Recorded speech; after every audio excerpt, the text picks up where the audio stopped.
Este programa Ven Sígueme al Punto pretende ser un motor para el estudio personal de las Escrituras. Nunca podrá reemplazar al estudio concienzudo de cada uno de los que desean ser discípulos verdaderos de Jesucristo. Está enfocado en encontrar la doctrina y principios que conducen a una conversión profunda y duradera. Bienvenidos.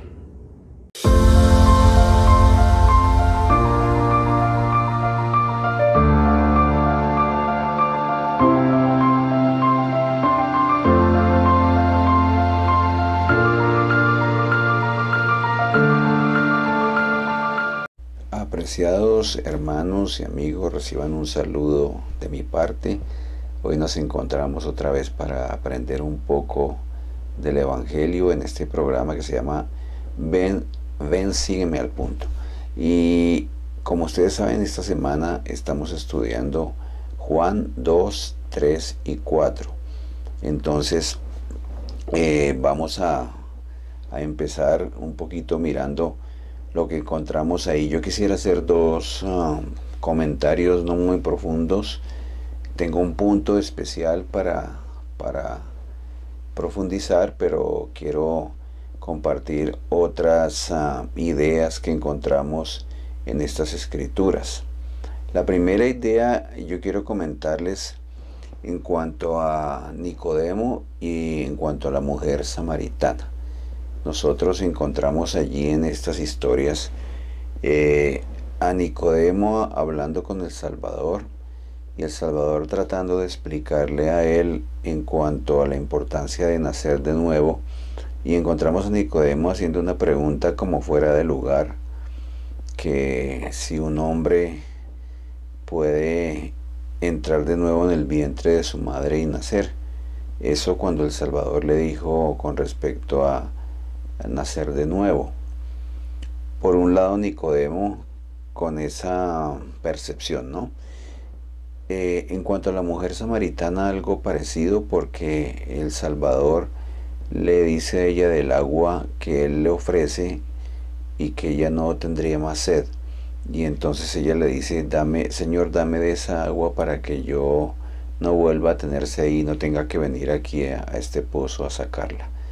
En ambos casos observamos falta de comprensión y de captar lo que el Salvador estaba enseñándoles a los dos. Bueno, suponemos que ellos dos finalmente tuvieron un cambio y empezaron a comprender las enseñanzas del Señor. Entonces por esa parte eso es bueno. Pero esto nos enseña algo. Nos enseña que los asuntos espirituales o la comprensión de los asuntos espirituales está relacionada a una actitud y a un sentir de la persona. En otras palabras, la verdad del Evangelio para algunos está oculta y no la pueden entender de ninguna manera. Vamos a mirar para quienes está oculta y para quienes no está oculta la comprensión del Evangelio. Bien, vamos a mirar aquí en estas escrituras que encontré en Mateo 13. Dicen lo siguiente, tiene que ver con la forma en que el Salvador enseñaba a la gente. Entonces le dicen ellos, los apóstoles, dice: entonces acercándose los discípulos le dijeron: ¿por qué les hablas por parábolas? Y él respondiendo les dijo: porque a vosotros os es concedido saber los misterios del reino de los cielos, pero a ellos no les es concedido. Porque a cualquiera que tiene se le dará y tendrá más, pero al que no tiene, aún lo que tiene le será quitado. Por eso les hablo por parábolas, porque viendo no ven, y oyendo no oyen ni entienden. de manera que se cumple en ellos la profecía de Isaías que dice: de oído oiréis y no entenderéis, y viendo veréis y no percibiréis, porque el corazón de este pueblo se ha engrosado, y con los oídos oyen pesadamente, y han cerrado sus ojos, no sea que vean con los ojos y oigan con los oídos y entiendan con el corazón y se conviertan y yo los sane. Aparentemente, el Salvador estaría diciendo que Él no quiere que ellos entiendan, pero hay una razón para todo esto, y es la siguiente, que la traducción del profeta José Smith de este versículo del 10 al 11 de Mateo 13 dice lo siguiente: porque a cualquiera que recibe se le dará y tendrá más, pero al que persiste en no recibir, aún lo que tiene le será quitado. Es diferente, ¿no? Porque a cualquiera que recibe, el asunto tiene que ver con la disposición y la sinceridad de las personas. Algunas personas quieren recibir, pero hay otras personas que no quieren recibir. Algunas personas son sinceras y si conocieran la voluntad de Dios estarían dispuestas a hacerlo, pero hay otras personas que no estarían dispuestas a hacerlo. En la escritura anterior, como se ve aquí, lo que yo subrayé, dice: porque viendo no ven y oyendo no oyen ni entienden. Y eso es una realidad. Hay muchas personas que no captan el Evangelio y no lo entienden para nada, porque su corazón no es sincero. Esa es la enseñanza que tenemos ahí. Si nosotros tenemos un corazón sincero y recibimos, como dice en la traducción del profeta José Smith, si nosotros recibimos, tenemos la disposición de aprender, tenemos la buena voluntad de obedecer, se nos dará más luz y entendimiento. Pero cuando tenemos el corazón duro y no queremos obedecer y no es sincero nuestra búsqueda, no veremos nada, no entenderemos nada. Ese es un concepto importante que aprendemos. El primer concepto que yo quería compartir con ustedes: la importancia de ser sinceros en la búsqueda para que podamos recibir y recibir más del Evangelio. Ahora vamos a mirar un poquito en la asignación, ¿no? en lo que tenemos que estudiar esta semana, aunque lo que acabo de decir también sale de ahí. Pero aquí en Juan 2, 23 al 25, encontré algo que también quiero compartir y que también es breve.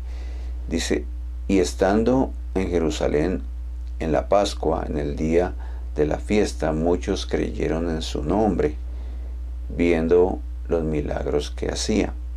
Pero Jesús mismo no confiaba en ellos, porque los conocía a todos, y no tenía necesidad de que nadie le diese testimonio acerca de los hombres, pues él sabía lo que había en el hombre. Aprendemos aquí que Dios nos conoce, sabe quiénes somos, qué intenciones tenemos, cuáles son nuestras acciones y nuestra vida. Y eso también lo vimos con la mujer samaritana, porque cuando el Salvador le dijo que fuera y trajera a su marido, ella le dijo que no tenía marido, y el Señor le dijo que bien has dicho, ¿no? Y entonces él dice: 5 maridos has tenido y el que tienes ahora no es tu marido. Entonces él conocía al detalle a una mujer que acababa de conocer en el pozo. Nosotros aprendemos de esto que, de nuevo, ¿no?, que la sinceridad es importante. Por ejemplo, cuando oramos, si nosotros tenemos en cuenta esta enseñanza, Podemos ser más sinceros en las oraciones, porque a veces no somos tan sinceros al hablarle a nuestro Padre Celestial. A veces intentamos de pronto ocultarle algo, pero Él nos conoce todos. No hay forma de escapar, no hay forma de engañar. Entonces aprendemos aquí que, bueno, no solamente al orar, sino en la vida misma, como actuamos, sabemos que Él se da cuenta de todo, que Él nos conoce perfectamente. Y entonces, pues, no hay nada que hacer con respecto a tratar de ocultar. Siempre debemos ser abiertos y francos cuando buscamos a Dios, con toda la franqueza, reconociendo todas nuestras debilidades, porque Él las conoce hasta mejor que nosotros mismos. Entonces vale la pena que nosotros aprendamos de estas escrituras, que Él nos conoce a fondo. Bien, al seguir aquí entramos en otro tema, que es el tema de la conversación del Salvador con Nicodemo. En Juan 3, el 1 al 3, empezamos leyendo: y había un hombre de los fariseos que se llamaba Nicodemo, un principal entre los judíos. Este vino a Jesús de noche y le dijo: Rabí, sabemos que eres maestro, que ha venido de Dios, porque nadie puede hacer estos milagros que tú haces si no está Dios con él. Respondió Jesús y le dijo: de cierto te digo, que el que no naciere de nuevo no puede ver el reino de Dios. Entonces el Salvador empieza a enseñarle de la importancia de nacer de nuevo.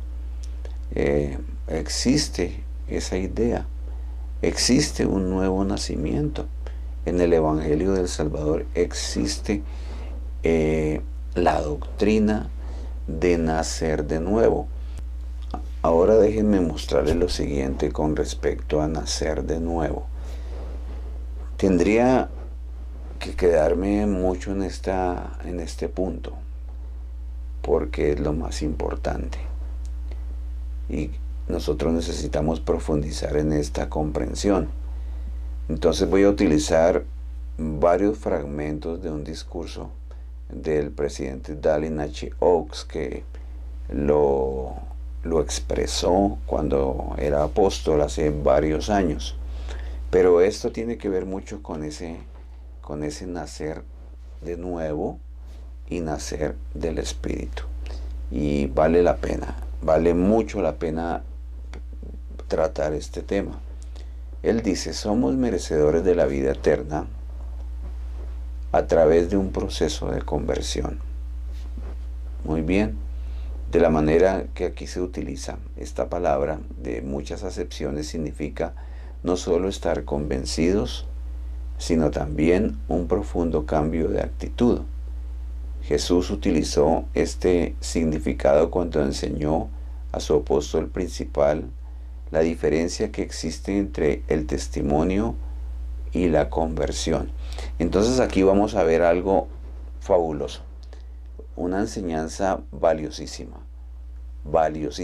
de vida a muerte, diría yo, de vida a muerte espiritual. Entonces, miren, el presidente Oaks dice que el Salvador enseñó a su apóstol Pedro este tema. Entonces, él le preguntó a los apóstoles: ¿quién dicen los hombres que es el Hijo del Hombre? Y después les preguntó: ¿y vosotros quién decís que soy yo? Entonces, respondiendo Simón Pedro, dijo: tú eres el Cristo, el Hijo del Dios viviente. Entonces le respondió Jesús: bienaventurado eres, Simón, hijo de Jonás, porque no te lo reveló carne ni sangre, sino mi Padre que está en los cielos. Lo importante de esto es que aquí llegamos al punto. Como dice el presidente Oaks, Pedro tenía un testimonio. O sea, el Espíritu le testificó que el Salvador era el Mesías, el Hijo de Dios. Entonces dice, él sabía que Jesús era el Cristo, el Mesías prometido, y lo declaró. Entonces, testificar es saber y declarar. Después dice el presidente Oaks que El Salvador les enseñó a sus discípulos que la conversión es mucho más que el testimonio. Entonces, cuando ellos le preguntaron, ustedes recuerdan que ellos le preguntaron que quién era el mayor en el reino de los cielos. Entonces el Salvador llamó a un niño y lo puso en medio de ellos. Y dijo: de cierto os digo que si no os volvéis y os hacéis como niños, no entraréis en el reino de los cielos. Así que cualquiera que se humille como este niño, ese es el mayor en el reino de los cielos. Miremos aquí esta escritura. En nuestro español, en nuestra Biblia en español, dice como está ahí.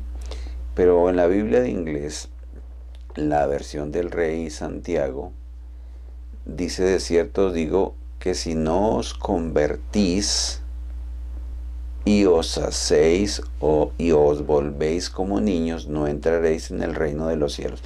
Entonces mire bien, aquí hay algo importante que aprender. El Señor les dice a ellos que tienen que convertirse, y que convertirse es ser similar a un niño, ser sobre todo humilde como un niño.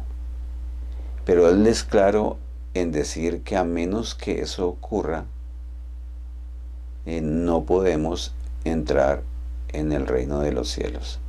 Dice ahí, y dice: no entraréis en el reino de los cielos. Es importante que todos entendamos la importancia de este nacer de nuevo que enseñó El Salvador, y que el presidente Oaks lo está enfocando en el tema de la conversión. Entonces él les dijo que ellos tenían que convertirse y hacerse como un niño, humildes, o si no, no podían entrar en el reino. Entonces el presidente Oaks sigue diciendo: después El Salvador confirmó la importancia del ser convertidos aún para aquellos que poseen un testimonio de la verdad. En las sublimes instrucciones que se dieron en la última cena, Él dijo a Simón Pedro: yo he rogado por ti, que tu fe no falte, y tú, una vez vuelto, confirma a tus hermanos. Miren que, de nuevo, la traducción. De nuevo vamos a la versión del Rey Santiago en inglés. Él dice, en vez de utilizar una vez vuelto, utiliza, porque es que vuelto realmente no es muy claro, ¿cierto? Porque dice, bueno, le dice él, yo he rogado por ti que tu fe no falte, y tú, una vez vuelto, confirma a tus hermanos. La realidad es que es una vez convertido. Bueno, miren aquí lo interesante. Estamos hablando de las instrucciones del Salvador en la última cena. Después de la última cena, Él ya salió para el jardín de Getsemaní. Después del jardín Getsemaní lo apresaron y viene todo el Calvario, ¿no? Entonces era ya el final de su ministerio de 3 años, y Pedro había estado con Él, pero Pedro todavía no se había convertido. Diferencia, ¿no?, entre un testimonio y la conversión. Entonces Él le dice que he rogado por ti que tu fe no falte, y tú, una vez convertido, cuando te conviertas, confirma a tus hermanos, fortalece a tus hermanos. Y el presidente Oaks sigue diciendo, a fin de confirmar a sus hermanos, de nutrir y apacentar la grey de Dios, ese hombre que había seguido a Jesús por 3 años, que había recibido la autoridad del santo apostolado, que había sido un valiente maestro y testigo del evangelio cristiano, y cuyo testimonio había hecho que el maestro le llamara bienaventurado, aún necesitaba ser convertido. En este punto nosotros debemos ser francos con nosotros mismos tener una introspección y a la luz de estas escrituras preguntar en qué condición se encuentra nuestra conversión o nuestro nuevo nacimiento. Mire, sigamos mirando lo importante. Ahora, el elder Oaks, o el presidente Oaks, sigue diciendo: el desafío de Jesús muestra que la conversión que él quería de los que entrarían al reino de los cielos era mucho más que el ser convertidos para testificar de la veracidad del Evangelio. Testificar es saber y declarar. El Evangelio nos invita a convertirnos, lo cual requiere que hagamos y que lleguemos a ser. Y miren lo siguiente: si alguno de nosotros se basa únicamente en el conocimiento y en el testimonio del Evangelio, estamos en la misma posición de los bienaventurados pero inconclusos apóstoles a quienes Jesús dio el desafío de que se convirtieran. Y esto que dice él después es sumamente importante. Todos conocemos a alguien que tiene un fuerte testimonio, pero que no actúa como si estuviese convertido. Qué importante, ¿no? Tal vez seamos nosotros mismos que hemos tenido un fuerte testimonio y ese testimonio nos mantiene en la iglesia, pero no actuamos siempre como si fuéramos discípulos del Salvador. O sea, podemos ser personas con un testimonio fuerte, pero ser también contenciosos. Podemos ser personas con un testimonio fuerte, pero no ser tan puros como deberíamos. O sea, nuestra conversión todavía está inconclusa. Y por eso yo digo que aquí nos detenemos, porque este es un punto que es sumamente importante entenderlo. Puede haber mucha confusión en nosotros al respecto. Bueno, quiero anexar esta declaración del elder David A. Bednar de los 12 igualmente, porque tiene algunas frases importantes, ¿no? Dice que el elder David A. Bednar enseñó: la conversión es potente, no pequeña. No pequeña. Es un nacimiento espiritual y un cambio fundamental en lo que sentimos y en lo que deseamos, en lo que pensamos, en lo que hacemos y en lo que somos. Dice: en efecto, la esencia del Evangelio de Jesucristo supone un cambio fundamental y permanente en nuestra naturaleza, lo cual es posible mediante nuestra dependencia en los méritos y misericordia y gracia del Santo Mesías. Al escoger seguir al Maestro, escogemos cambiar para nacer de nuevo espiritualmente. Es un potente cambio, es potente, no es pequeño. En nuestra evaluación personal nosotros sentimos que hemos cambiado, y eso es cierto, hemos cambiado mucho, pero necesitamos cambiar más. Resulta que hay muchos peligros con nuestra comprensión de la conversión, de los cuales debemos cuidarnos. La primera, que ya aprendimos, que podemos confundirnos y creer que tener un testimonio fuerte es estar convertidos, y ya sabemos que no, hemos aprendido que no es así. Eso es el primer punto: no confundirnos creyendo que un testimonio fuerte es lo mismo que estar convertidos. Otra tentación o peligro que podemos experimentar es que pensemos que los demás necesitan convertirse y yo no, porque yo ya estoy convertido. Eso es muy común entre nosotros, que por alguna razón que yo no alcanzaría a entender, algunos pensamos que estamos plenamente convertidos, tal vez porque llevemos mucho tiempo en la iglesia o porque hayamos tenido muchos llamamientos o por que sepamos harto, hayamos leído mucho. Pero de eso tenemos que cuidarnos. Lo primero que uno debería hacer en su vida es hacer una evaluación comparada con las escrituras, o sea, lo que nosotros somos actualmente y lo que el Evangelio enseña en las escrituras de lo que es una persona que se ha convertido.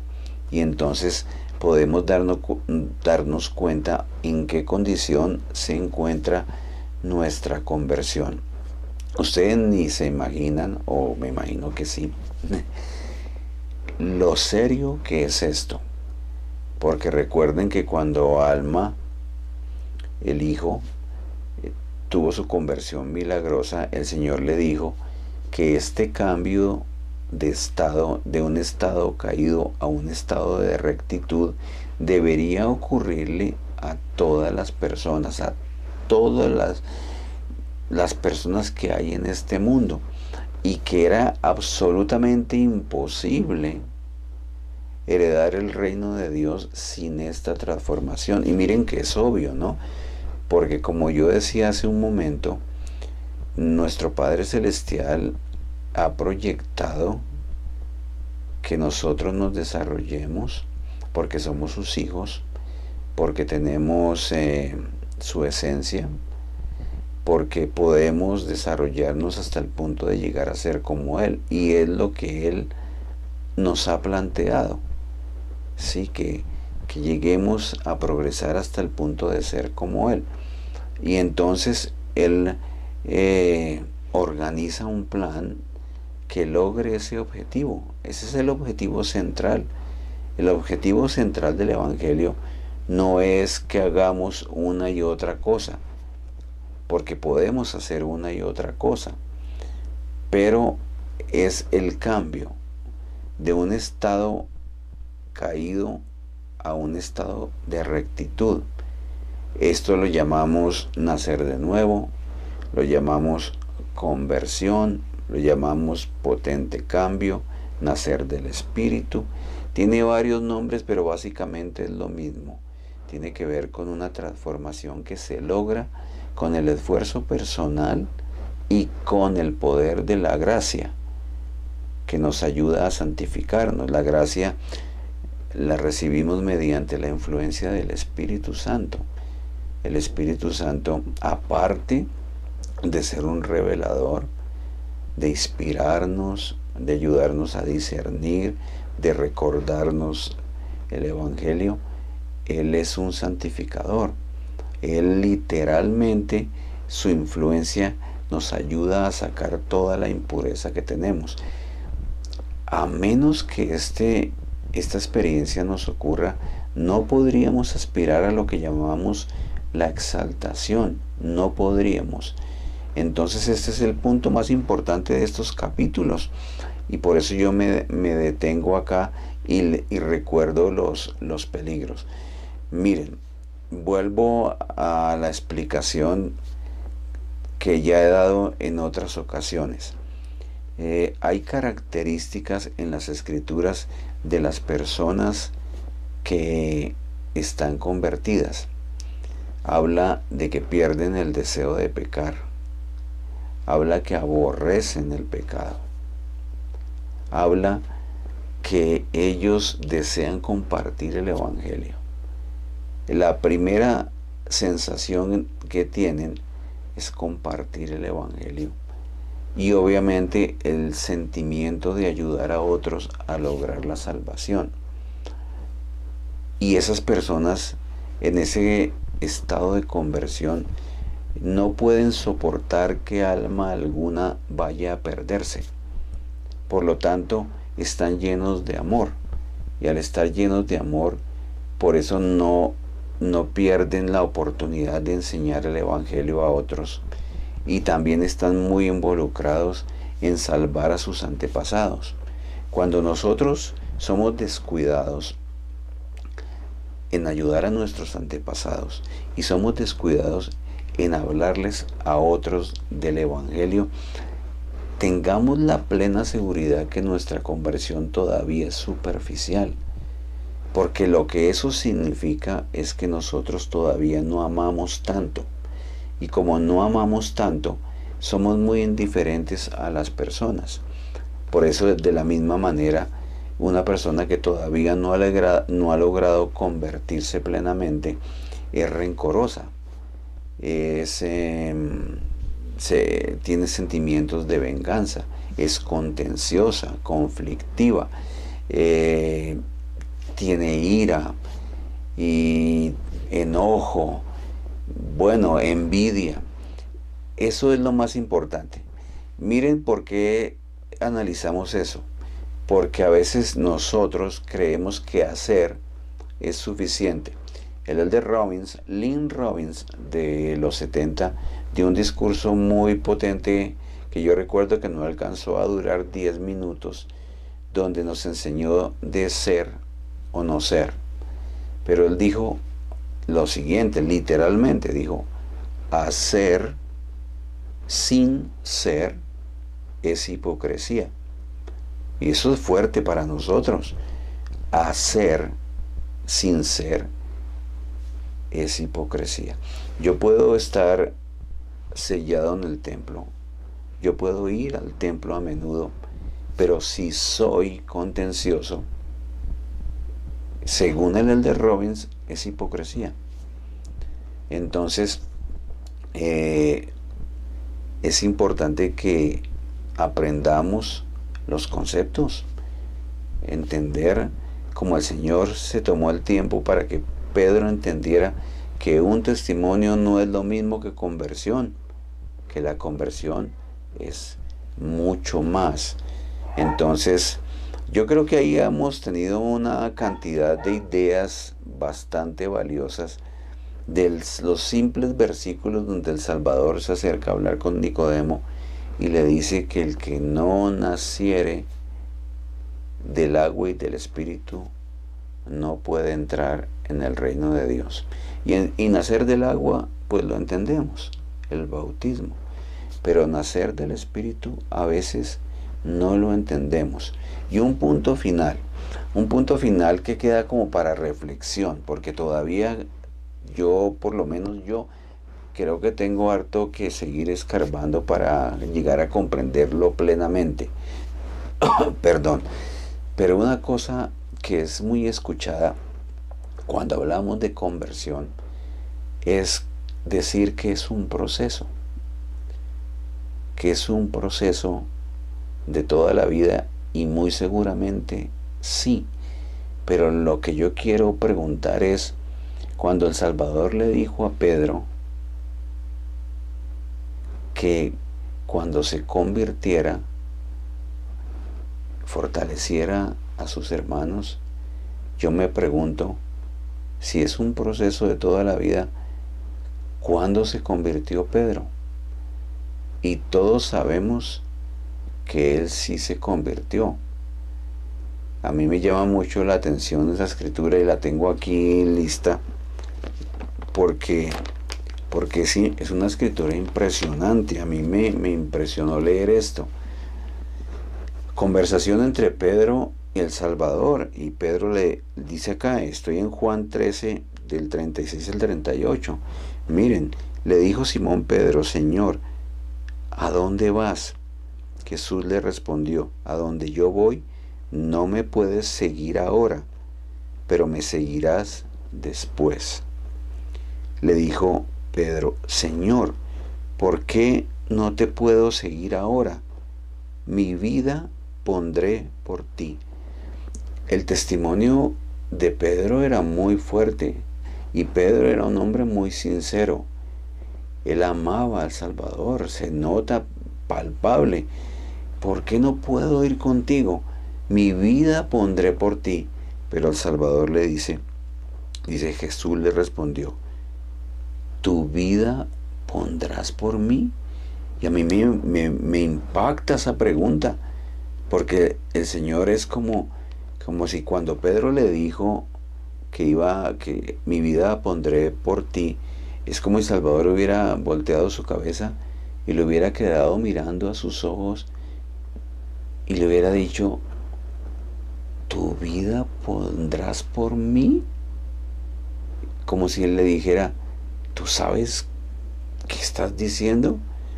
Y después le dijo, de cierto te digo, no cantará el gallo sin que antes me hayas negado 3 veces. Y ocurrió. Lo negó 3 veces. A pesar del testimonio tan fuerte, llega una circunstancia muy difícil en la que el miedo se apodera de él por las consecuencias que pueden ocurrir. Lo que sí sabemos con certeza es que Pedro se convirtió. Pedro se convirtió. O sea, existe un punto donde estamos plenamente convertidos. Porque Pedro ocurrió y estoy seguro que con los otros apóstoles también. Entonces, esa sensación de decir, es que esto es un proceso, este asunto de los procesos es de esa visión de procesos, es de cuidado, porque entendemos que Pedro se convirtió y muy seguro Juan y Santiago y el otro, y se convirtió Alma padre y se convirtió Alma hijo y se convirtieron los hijos de Mosía, se convirtieron. Hubo un cambio potente y grande en ellos y ustedes saben, y es importante recordarlo, el amor está entrelazado íntimamente con la conversión. Amor y conversión es básicamente lo mismo. El obtener el amor puro de Cristo, el llegar a amar con amor perfecto, como habla en Moroni capítulo 8, es la conversión, es el nacer de nuevo. Entonces es nuestra mira, ese es el punto central de la vida, el punto central del Evangelio, el punto central del plan de redención. Si nosotros tenemos la mira puesta en nuestra conversión, en lograr ese cambio, vencer nuestra naturaleza caída y pasar de ese estado caído a un estado de rectitud, vamos en el camino correcto. Entonces todas las ordenanzas necesarias cobrarán vida, pero sin el nuevo nacimiento las ordenanzas no pueden hacer mucho por nosotros.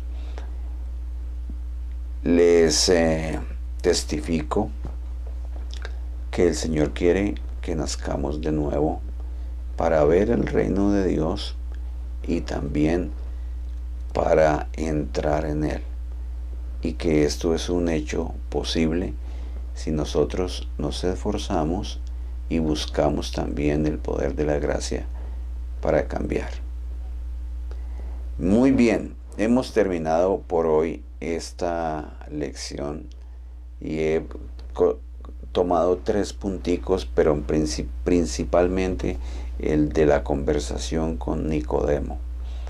Entonces, que esta semana podamos continuar ya estudiando esto y encontrar otras cosas en las Escrituras de mucho valor, porque en estos 3 capítulos de Juan 2, 3 y 4 hay muchas cosas más. Yo quise tomar el punto que para mí es más importante, pienso que es más importante en todo lo que hay allí, pero hay muchas otras cosas más que ustedes mismos necesitan descubrir.